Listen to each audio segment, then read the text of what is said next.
Okay, thanks. Hi, everyone. I'm Surag from Anshul Kundaji's lab. And I'll be talking to you about some peculiar behavior of supervised DNA sequence models that essentially results in them relying on spurious sequence features. So as you've seen already, there's been a lot of work on developing DNA sequence models that predict the outputs of experimental assays, things like ATAC-seq, ChIP-seq, gene expression. And typically these models take as input DNA sequence of a few thousand bases and make predictions and make massively multitask predictions, often across thousands of tasks in different cellular contexts.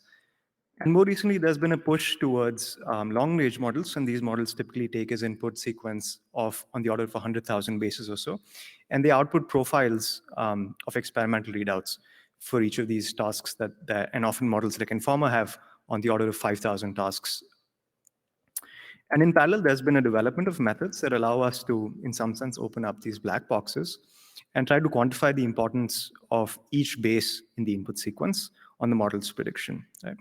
So to give you a sense of what I mean by spurious sequence features, consider the DeepC model. Now, one of the 2,000 outputs of the DeepC model is the predicted probability that the input sequence is a fibroblast DNA-seq peak.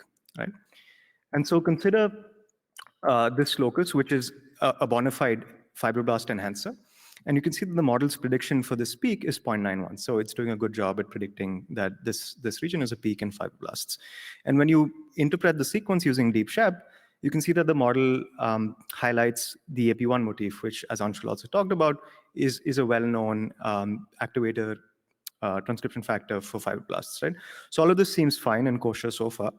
But consider what happens once I start introducing instances of the OX-OX motif. And I'll tell you why this is interesting. But what I do is I start introducing instances of the OX-OX motif in the sequence without disturbing the existing arrangement of AP1 and other transcription factors. And you can see that the prediction decreases slightly.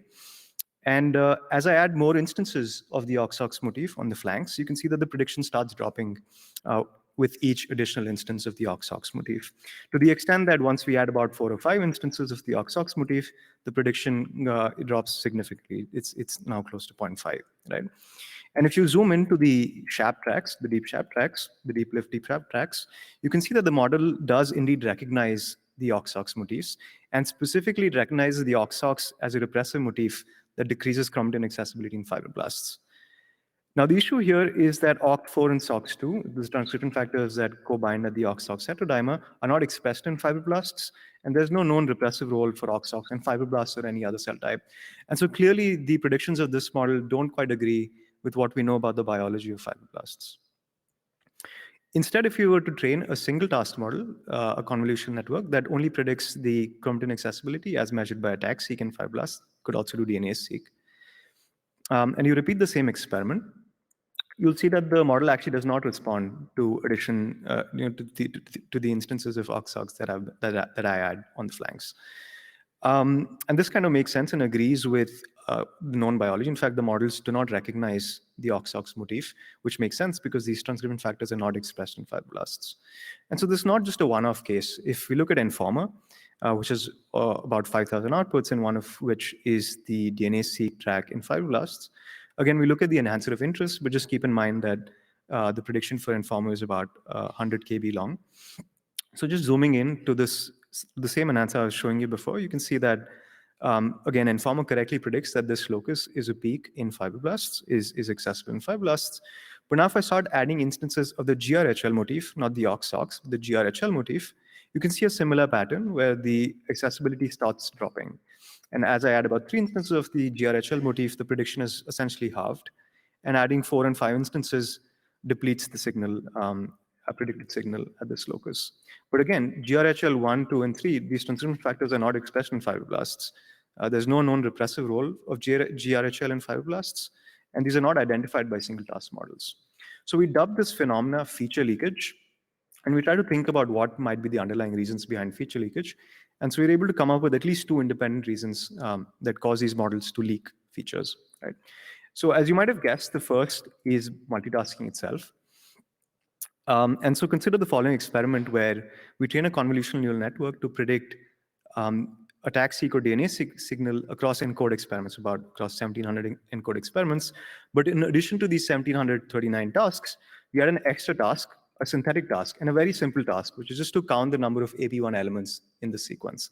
So for a sequence that looks like this, we'll associate that with the label of 2 because it contains 2 instances of the AP1 motif. And then we train this model. And then once you've trained the model, we try to interpret the model. We look at the model's predictions and interpret the sequences at this specific enhancer. And you can see that the model predicts a count of close to 2, which is correct. And the interpretation highlights that the model is correctly identifying the AP1 motifs. However, if I add an instance of a CTCF motif in the sequence, so I in silico insert a CTCF instance, the model's predictions change. And it's also highlighted in the importance. So you can see that CTCF is somehow leaking from tasks. It's definitely relevant for the chromatin accessibility tasks. And it's leaking from those tasks into the synthetic task, which is not desirable. Yeah. And the other reason behind feature leakage that we were able to come up with has to do something not with multitasking, but with how we select loci during training. So just to give you an example, if we were to train a single-task fibroblast attack-seq model, we'd first look at the genome-wide pileup of attack-seq signal, identify regions that are enriched for signals, so regions that we typically call peaks. And in addition to training the model on these peaks, we'll also add some background elements, right, so that the model has a good sense of the difference between accessible and inaccessible regions.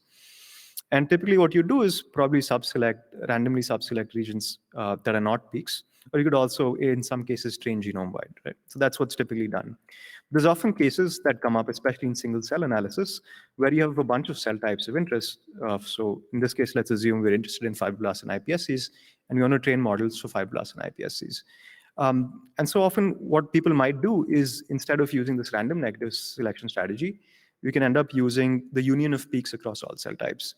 And this seems harmless and innocuous at first, but when you train a model using that strategy, here's what happens. So in the random background case, here's a sequence that already has an instance of the AP1 and OXOX motif.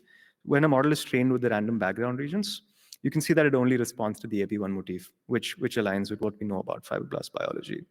But now when we train the fibroblast model on the union of peaks from fibroblasts and iPSCs, it also responds to the OXOX motif. And OXOX motif is a motif that's only relevant in the iPSC state and not fibroblasts. So again, there's a leakage of fibroblasts, of motifs happening from OXOX, basically between cell types, that leads to leakage in this case. To summarize, so we've basically uncovered this notion of feature leakage across models as diverse as DeepC, Basenji, and former SC Bassett as well, and come up with 2 design choices that we think cause this. And in way of suggestion, we would suggest that you single task when possible and compare performance of your model and your model attributions with multitask models with that of single task models, and also avoid systematic selection of negative regions. I'd like to thank MLCSB for the travel fellowship that they have awarded me, and also my collaborators, Arib, Jacob, Alan, Bill, and my PI, Anshul. Thanks. Okay. Let's have the next speaker ready because we have like 1 minute, but in the meantime, we can receive 1 question. Yeah, go ahead. Yeah, I just wanted to ask, is this kind of feature leakage a problem with like fine-tuning models or only like multitask? Like, did you investigate that or? Yeah, so it's actually quite interesting. So when you fine-tune only the final layer of something like DeepC, there's massive feature leakage. It actually does not forget. The other case is when you fine-tune the entire model. And there we see that if you typically fine-tune till your validation loss saturates, there is still some leakage. So the model doesn't completely forget all the motifs it knew in the past. But if you overtrain and you train for like 50 epochs, that's when perhaps it starts forgetting. So yeah, we're also investigating what's going on in the fine-tuning case, but it seems relevant to that as well.